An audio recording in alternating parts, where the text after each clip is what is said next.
its allegation through a formal SEC filing, strongly rejecting these claims by saying that they are not dependent on any single supplier or country for the supply of scandium, and they have ample supply of the rare earth metal. In fact, the company also said that they have clear visibility into their supply chain to support their production of 25 gigawatts of fuel cells every year, and that they will also continue to expand this capacity. Now, apart from this concern, another key incident that happened was for Oracle's data center project, which is Project Jupiter in New Mexico. That has also been facing delays after New Mexico regulators have rejected for a second time their permits for a gas supply, for a gas pipeline supply, which had been planned to supply the data center, and because of that, Bloom Energy might face some delays in their projects. And as a result of this, that impact might also trickle down to MTAR Technologies, because any delay in Bloom Energy's orders or their production timings also can see a potential delay for MTAR Technologies' component demand.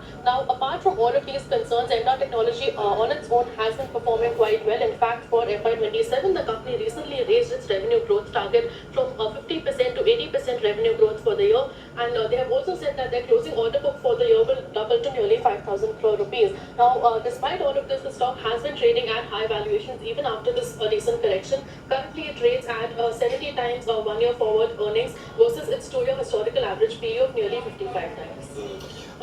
When was the short seller report? What was the date, Ria? That was on the 8th of July. Okay, so pretty, so if you were to identify a root cause, is that when the stock started selling off as well? This looks like one of the reasons for sure, but okay, I don't have a chart here.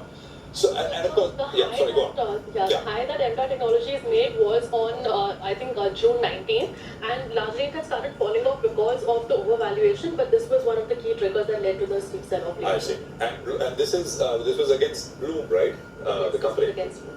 Okay. And what is the sort of revenue dependence on Bloom for MTAR? 65% of MTAR's revenue comes from. Got it. So that's a pretty large one. Shane, by the way, caught up with the Bloom management in the US about a month and a half or back, and you know, they've been, of course, on an absolute roller coaster with all the demand coming from hyperscalers, etc. But this is, you know, has been an absolute rocket ship. Went up one way and has seen a sharp correction since. Ria, thank you very much for that. Dharmesh, any thoughts? MTAR? Yeah, Prashant, I mean, the 65% dependence is based on the last year's revenue, which was less than 1,000 crores. So, but the order book itself is around 5,000 crores, and the majority of them is coming from the Bloom Energy, which is far higher than what their annual revenue run rate is. So, this is what single client concentration risk can be.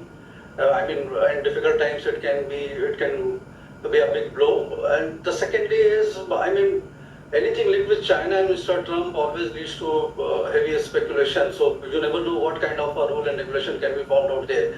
And valuations are very high. So it's for a high risk, valued investors who have the faith they can continue. Otherwise, difficult to take a call whether how the things will settle, whether it will favor of MTAR, Bloom, or it will go against them just because of the China angle and US President Mr. Trump being there. Got it, Dharmesh. We'll let you go at that. Always a pleasure having you on the show. Thanks a lot for giving us your view on all of those stocks. By the way, we have weekly expiry that the